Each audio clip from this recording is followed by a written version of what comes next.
Serial गुडी अपने ख़िताम पसीर को पहुंचने वाला है। इसकी 85 टू लास्ट एपिसोड की कंप्लीट प्रेडिक्शन आप लोगों के साथ शेयर करने वाले हैं, जिसमें आप लोगों को दिखाया जाएगा कि आखिरकार जो वो जुगनू की मां के पास जाता है औरंगज़ेब और जाकर बात करता और कहता है कि मैं आपसे एक रिक्वेस्ट करना चाहता हूँ, आपसे एक इल्तिजा करना चाहता हूँ, आप मेरी बात को मानेंगे। जब ये बात फ़ौरन यहाँ पर जो वो जुगनू की माँ सुनती है तो कहती है कि जी भाईजान, आप जो बात भी कहना चाहते हैं जी कहें, मैं आपकी बात मानने के लिए तैयार हूँ। तो जुगनू की माँ को औरंगज़ेब कहता है कि आप ऐसा करेंगे, किसी भी तरह से आप मना कर दें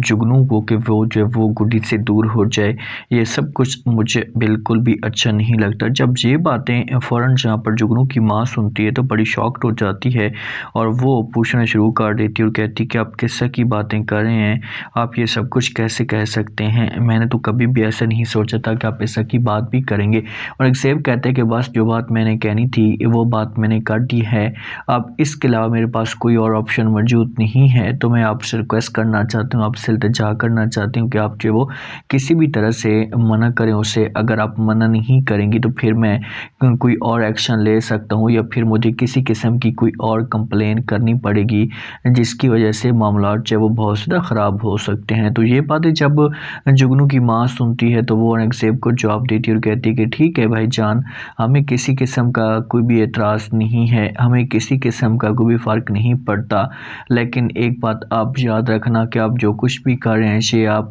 गलत कर रहे हैं, आपको ऐसा नहीं करना चाहिए। आप गुडी के साथ और मेरे बेटे के साथ नाजायज़ी कर रहे हैं, इनके ऊपर झूठा इल्ज़ाम लगा रहे हैं। अगर आपके पास प्रूफ नहीं की बात करते हुए आपको जो है वो थोड़ा सा सोचना चाहिए था। मुझे बहुत दुख होता है कि आप गुडी के बारे में ऐसा सोचते हैं, लेकिन एक बात याद रखना, जो कुछ आप कर रहे हैं ना उसके साथ ऐसे आप गलत कर रहे हैं और इसमें आप लोगों को कभी भी कामयाबी नहीं मिलेगी। तो जुगनू की माँ ये बातें कहकर यहाँ से चली जाती हैं। आखिरकार जब वो कॉल करता है हमजा गुडी को और कहता है कि तुम यहाँ पर आ जाओ हमारे पास। ये बातें जब गुडी सुनती है तो ये साफ अल्फाज में इनकार कर देती है हमजा को और कहती है कि देखो हमजा, मैं आने के लिए तैयार हूँ, लेकिन मैं इस वक्त किसी को परेशान नहीं करना चाहती और मैं मामलात को जो वो ख़राब भी नहीं करना चाहती। तो इसी वजह से मैं रिक्वेस्ट करना चाहती हूँ आपसे कि आप मुझे इतना मजबूर मत करें और मैं माहौल को भी ख़राब नहीं करना चाहती। तो आगे से जब ये बात हमसे सुनते हैं तो वो समझाने की कोशिश करता है और कहता है कि मुझे एक बात बताओ कि इससे माहौल कैसे ख़राब होगा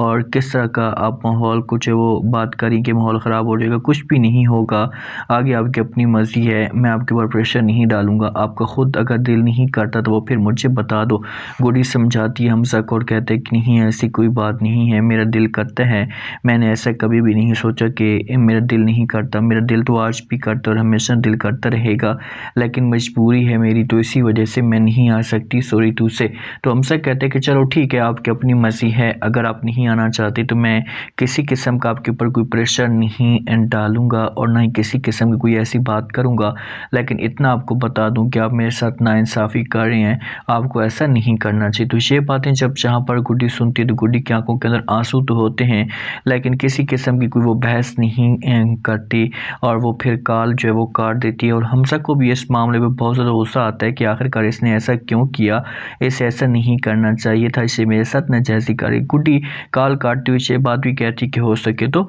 मुझे माफ़ कर देना। तो यहाँ से जब वो हमजा भी कॉल काट देता है, बहुत ज़्यादा हमजा दुखी होता है। हमजा ये समझ रहा था कि मेरा और इसका जो रिलेशन है बहुत जल्दी बन जाएगा, लेकिन गुडी अपने आप को ऐसा दूर करते क्योंकि घर वाले जो हैं, जो गुडी का चाचू है, इसे गुडी के ऊपर बहुत ज़्यादा प्रेशर डाल रहा है और इससे बार बार मना कर रहा है। हमजा जाता है गुडी के घर में तो गुडी बात नहीं करती। हमजा बैठ जाता है और कहता है कि देखो आखिरकार तुम्हें मसला क्या हो गया, तुम मुझसे इतनी दूर क्यों हो गई। गुडी जब ये बात सुनती है तो समझाने की कोशिश करती है और कहती है कि देखो मैं आपके आगे हाथ जोड़ती हूँ, अगर आप मुझे खुश देखना चाहते हैं, अगर आप चाहते हैं कि मेरी ज़िंदगी में सुकून हो, किसी किस्म की कोई परेशानी ना हो, तो मैं रिक्वेस्ट करना चाहती हूँ, आपसे इल्तिजा करना चाहती हूँ कि आप मुझसे दूर हो जाएं। ये बातें जब हमसे सुनता है तो वो पूछने की कोशिश करता है बार बार और कहता है कि आखिरकार आप दूर तो हो जाएं, कोई बात भी नहीं है और मैं भी दूर हो जाऊँगा, किसी किस्म की कोई भी बहस आपके साथ नहीं करूँगा, लेकिन आपसे पूछ तो सकता हूँ कि आपको अचानक से ये सब कुछ क्या हो चुका और आप क्यों मेरे साथ ऐसा कर रहे हैं। तो इनकार कर देती है गुडी और कहती है कि कुछ भी मुझे नहीं हो रहा, बस मैं अपने घर वालों को परेशान नहीं करना चाहती, घर वालों के ऊपर प्रेशर नहीं डालना चाहती, तो आपसे आपसे रिक्वेस्ट करना चाहती हूँ कि आप मेरी ज़िंदगी से दूर हो जाएँ। तो हमज़ा फ़ौरन जो है वो जब ये बात सुनते हैं तो कहते हैं कि ठीक है, अब मैं तुम्हारी ज़िंदगी में कभी भी नहीं आऊँगा, लेकिन एक बात याद रखना कि तुमने मेरे साथ नाजायज़ी की है, तुम मेरे साथ नाइंसाफ़ी कर रहे हो, तो इसका जो है वो तुम्हें हासूत में ज़रूर सज़ा मिलेगी। इनकार कर देते हैं यहाँ पर जो है वो गुडी और कहती कि हो सके तो मुझे माफ़ कर देना और मैं किसी किस्म की कोई बहस आपके साथ नहीं करना चाहते। आखिरकार हमज़ा आता है, सोनी के पास आकर बात करते और कहते कि बस बहुत हो गया, मैंने बहुत बर्दाश्त कर लिया, अब मैं कुछ भी बर्दाश्त नहीं करूँगा और आपकी सारी की सारी असलियत खोलने चाह रहा हूँ। ऐसा सोच भी नहीं सकता था कि तुम जो है वो इस हद तक भी जा सकती हो। तुमने इस हिसाब से इस घर को बर्बाद करने की कोशिश की, आखिर क्यों किए है? तो सोनी जब ये बात सुनती है तो साफ अल्फाज में इनकार कर देती है और कहती है कि तुम्हें शर्म आनी चाहिए, तुम इससे की बातें क्यों कर रही हो? तो आगे से हमज़ा कहता है कि शर्म तुम्हें नहीं आई जब तुम ऐसा की